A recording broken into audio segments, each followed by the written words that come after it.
ভিয়েতনামের দাপটের সামনে দাঁড়াতেই পারেনি বাংলাদেশ দল। দ্বিতীয়ার্ধের শুরুতে বদলি করানো হয় কিউবা মিচেলকে।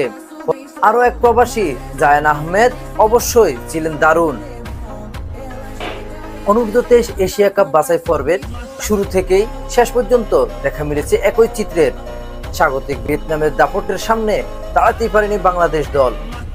গোলের ব্যবধান কম থাকার পেছনে কৃতিত্ব পেতেই পারেন গোলরক্ষক মেহেদী হাসান শ্রাবণ। দারুণ কয়েকটি সেভ করেছেন তিনি, কিন্তু তার একার পারফরমেন্সে ঢাকতে পারেনি বাংলাদেশের ব্যর্থতা। দ্বিতীয়ার্ধের শুরুতে বদলি করানো হয় কিউবা মিচেলকে। প্রথমার্ধে খুব একটা কার্যকরী দেখা যায়নি কিউবা মিচেলকে। আরও এক প্রবাসী জায়ান আহমেদ অবশ্যই ছিলেন দারুণ। যুক্তরাষ্ট্র থেকে আসা এই লেফট ব্যাক গতিতে ক্রমশ পরাস্ত করেন স্বাগতিক ফুটবলারদের।